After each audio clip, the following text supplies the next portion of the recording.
देश में ऐसा कौन सा आदमी है जो चोरी चक्कारी नहीं करता? और रहा पुलिस का सवाल, कुछ पुलिस वाले तो ऐसे हैं जो खुद जनता को ही लूटते रहते हैं। ऑर्डर, ऑर्डर, योर ऑनर, इन पे इल्जाम है कि उन्होंने रंजीत सेठ को हजारों आदमियों के सामने भरे बाजार में जान से मार डाला। यह इल्जाम नहीं साहब, हकीकत है। इस हकीकत के बहुत गवाह हो सकते हैं, लेकिन उस हकीकत का कोई गवाह नहीं है जिसकी वजह से हमने रंजीत सिंह जैसे दरिंदे का खून किया। जज साहब, रंजीत सेठ हमारे आश्रम की जमीन किसी तरह भी खाली करवाना चाहता था। उसने अपने आदमियों को भिजवाकर आश्रम में आग लगवा दी, मासूम बच्चों को जला दिया और यहां तक के आश्रम के मुखिया देवी दयाल जी को जीते जी मरवा डाला। आई ऑब्जेक्ट योर ऑनर, क्या सबूत है इनके पास कि यह काम स्वर्गीय सेठ रंजीत ने करवाया? अगर अदालत हमसे सबूत मांगेगी तो हमारे पास कोई सबूत नहीं है, मगर हम दावे के साथ कह सकते हैं कि यह काम उस कमीने रंजीत सिंह ने ही करवाया था। जज साहब, वो आश्रम हमारी मां है, उसमें रहने वाले बच्चे हमारे भाई बहन हैं। उनका दर्द, उनकी तड़प देखकर हम अपने आप पर काबू नहीं रख सके। उन पर किए हुए जुल्म ने पल भर के लिए हमें जज्बाती बना दिया। हमने खून नहीं किया जज साहब, मासूम बच्चों का कत्ल करने वाले कातिल को उसके किए की सजा दी है। अगर आपकी अदालत इसे जुर्म समझती है तो यह जुर्म किया है हमने, और इसकी जो भी सजा देंगे हमें मंजूर है।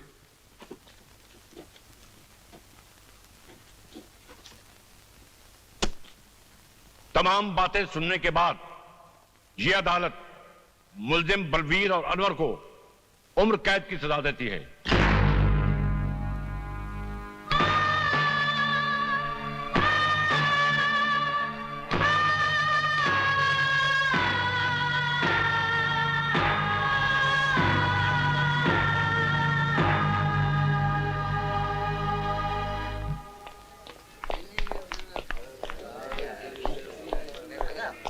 बलवीर जी,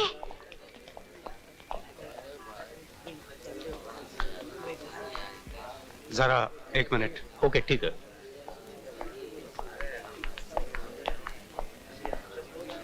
पारो, हमने जो किया वो इसमें आपकी कोई मिस्टेक नहीं है जी। आपने जो कुछ भी किया था अनाथ आश्रम के बच्चों की खातिर किया। विकी ने मुझे सब कुछ बता दिया। विवेक, विवेक वो कब आया? मैं आज ही आया। अरे तू यहाँ, तू पढ़ाई छोड़कर क्यों आ गया? तुम्हारा एग्जाम थे ना? सच्चा एग्जाम तो अब शुरू होगा भैया, आप फिक्र मत करिए। आज के बाद आपका छोटा भाई आश्रम की सारी जिम्मेदारी संभालेगा। सिर्फ तुम्हें नहीं विवेक, हम सब मिलकर आश्रम को संभाल लेंगे। चलिए आप लोग चलो।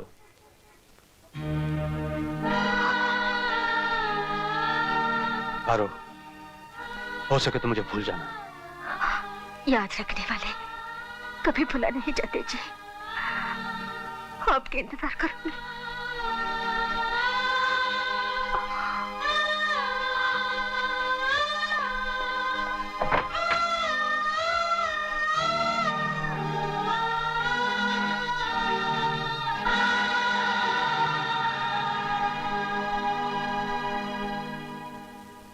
उस्ताद, अरे उस्ताद की जय हो। उस्ताद सलाम, आप यहाँ कैसे? अरे चाचा, आपको भगाने आए हैं। आप आए हैं तो भाग ही जाएंगे। हाँ भाई, अब उस्ताद आए हैं तो भाग ही जाएंगे। भागना और राणा प्रताप की जेल से? अरे राणा प्रताप की जेल हो या किसी और की जेल हो, ये 4 दिन से ज्यादा किसी जेल में रुक ही नहीं सकते। ऐसा हो ही नहीं सकता। ऐसा ही होगा। तो फिर लगी एक बीड़ी की शर्त। हाँ, लग गई।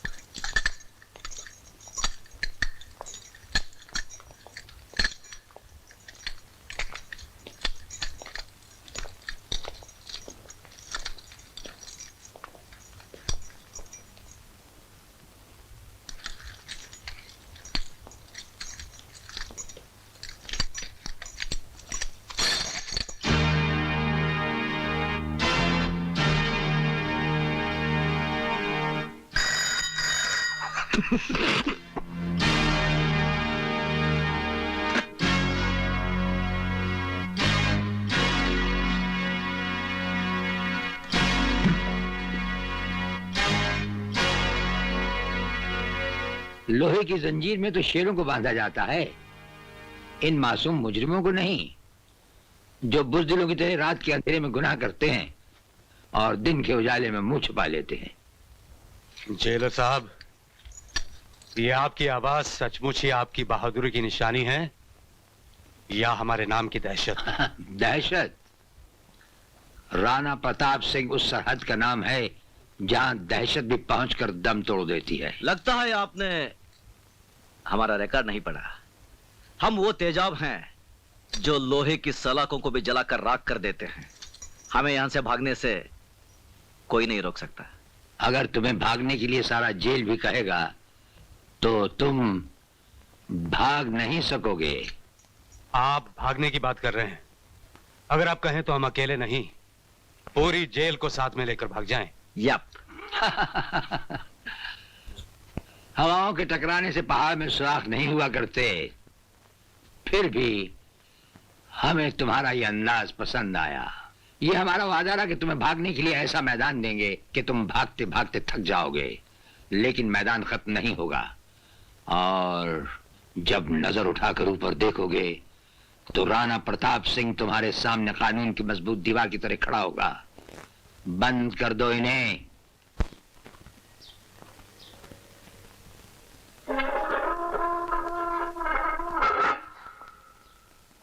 ये लो।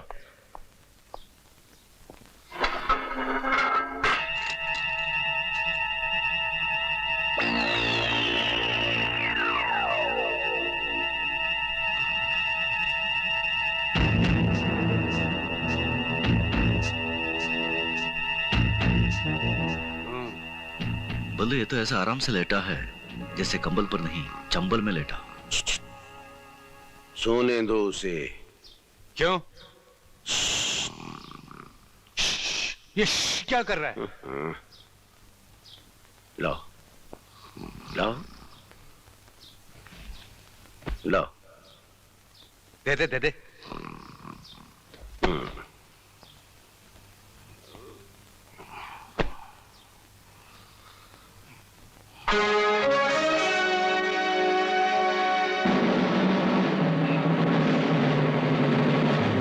चक्कर क्या है ये? कुछ भी हो यार, अपन को क्या, अपन अपना कंबल लेकर सो जाते हैं। चल।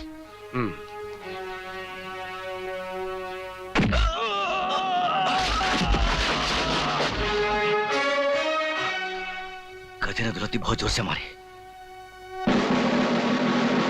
घूरता भी है साला। पल्लू और अन्नू पर लात चलाता है।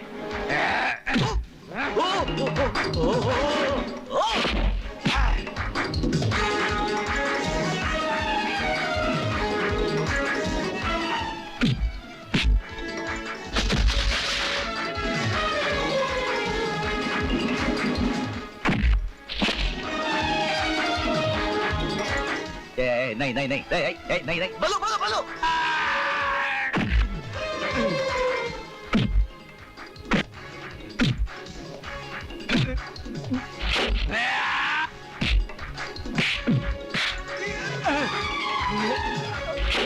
शाबाश, हाँ बल्लू।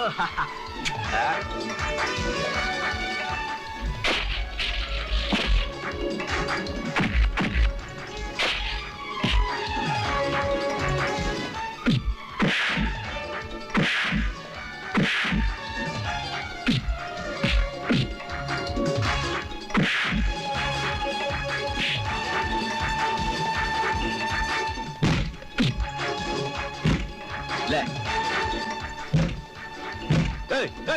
तेरी तो।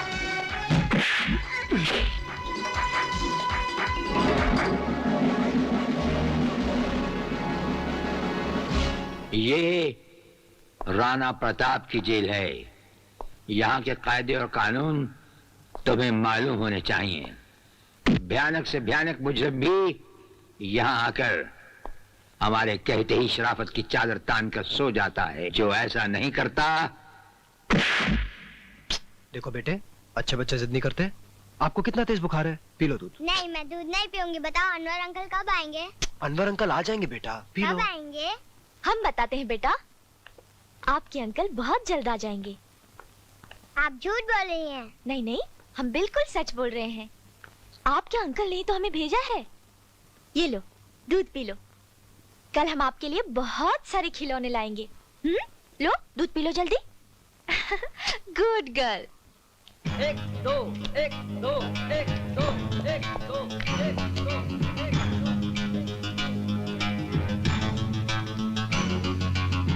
क्या क्या बे, स्पॉट लगा रहा है? इधर नहीं चलेगा। चल फुट फुट। ए मोटू, बहुत बदमाश है तू। साला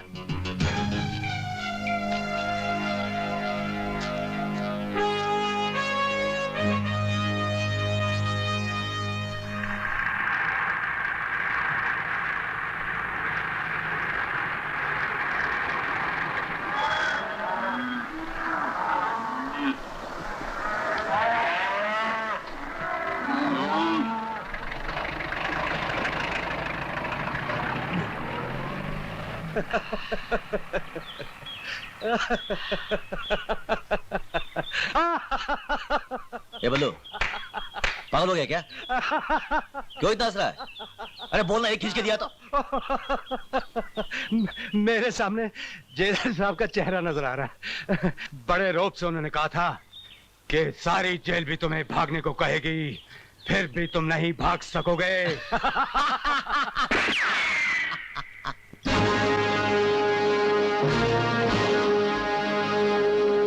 पहचाना हमें? जेलर राणा प्रताप सिंह, वही तुम्हारा पुराना दोस्त। तुमसे कहा था ना, जान जाओगे में खड़ा पाओगे फर्ज की एक दीवार बनकर। कच्ची रोटी खाते खाते यार बीवी का फोन कर दो, नहीं सोचा था कच्ची रोटी यार। अरे रोटी कच्ची फिर करके आएगा तो मेरे को एक बार ये लगा ना, रोटी लग जाती है। अरे फिर खाना खाते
क्यों मार रहे हो इसे?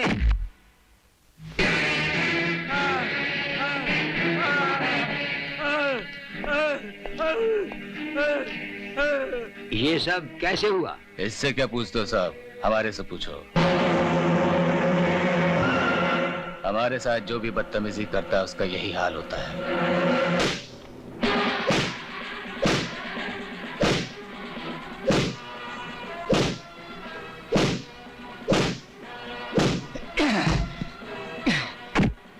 यहां से मैंने तुम्हारा ट्रांसफर नहीं करवा दिया तो मेरा नाम चपट सिंह नहीं। ये क्या?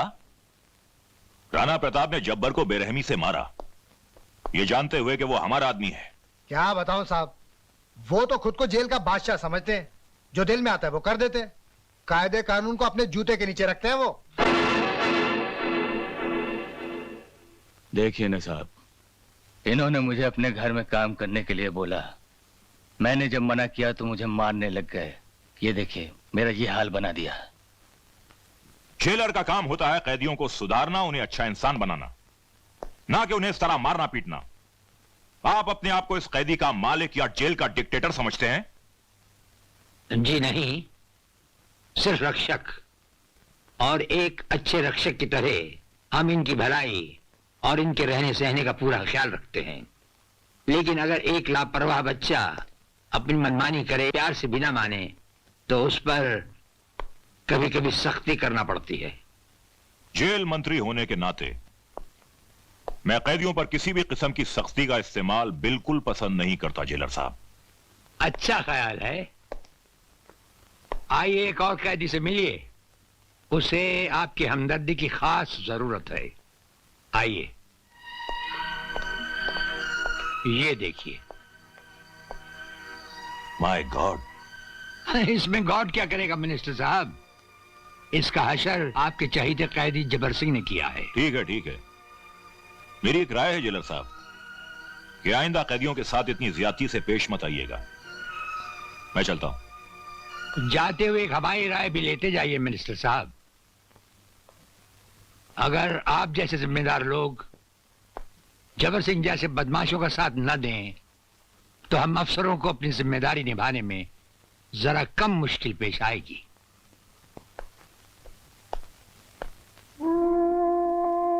नमस्ते भाभी।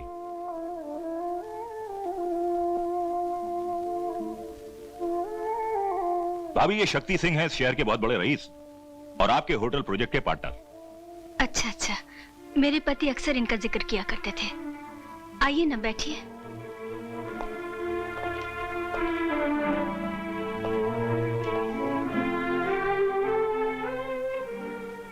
रंजीत जी के ध्यान का मुझे बहुत अफसोस है, मगर होने को कौन टाल सकता है। नमस्ते अंकल। नमस्ते बेटी, कैसी हो? ठीक हूँ। बेटी, ये शक्ति सिंह है तुम्हारे डैडी के बिजनेस पार्टनर, और ये निशा है। नमस्ते। नमस्ते। आपके डैडी हमारे बहुत अजीज दोस्त थे। कभी भी किसी चीज की जरूरत हो तो हिचकिचाना नहीं। आपकी हमदर्दी का बहुत बहुत शुक्रिया। अंकल, चाय कॉफी कुछ लेके आऊं? नहीं बेटे, आज रहने दो, फिर कभी ले लेंगे। यार भंडारी, अनाथ आश्रम की जमीन पर 5 स्टार होटल तो बन ही जाएगा, लेकिन जब से निशा को देखा है, हाय हाय हाय, रातों की नींद और दिन का चैन हराम हो गया है। हाँ, कुछ ऐसा चक्कर चलाओ कि हमारी शादी निशा के साथ हो जाए। ये क्यों नहीं कहते कि निशा की सारी दौलत के मालिक बनना चाहते हो, लेकिन प्यारे मेरा आधा हिस्सा मिल जाएगा, लेकिन हिस्सा सिर्फ दौलत में। हाँ? नमस्कार। आओ तिलकधारी आओ। आपने याद किया, बंदा हाजिर, हुक्म कीजिए। वो क्या है तिलकधारी, तेरे इलाके में जो अनाथ आश्रम था? समझ गया, जिस जगह पर आप 5 स्टार होटल बनाना चाहते हैं।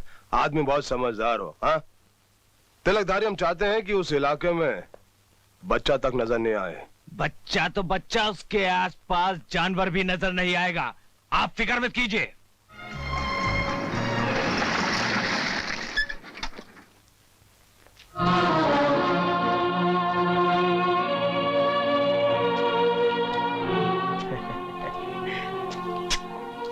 मुन्ने, ये किसकी कब्र बना रहा है रे तू? बात करने की तमीज नहीं, कौन हो तुम? मैं हूँ तिलकधारी और इस कब्रिस्तान के मालिक।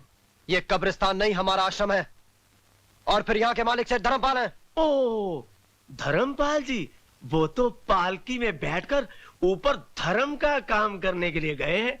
मुन्ने, अगर तू कहे तो तुझे भी ऊपर भेज देते हैं। जबान संभाल कर बात करो वरना। नहीं मुन्ने नहीं, गर्मी नहीं, हम खून खराबा करने नहीं आए। हम तो सिर्फ ये कहने आए हैं कि 3 दिन के अंदर अंदर इन कीड़े मकोड़ों को यहाँ से ले जाओ, वरना इन सबको धक्के दे दे के बाहर निकाल दूंगा। समझे मुन्ने?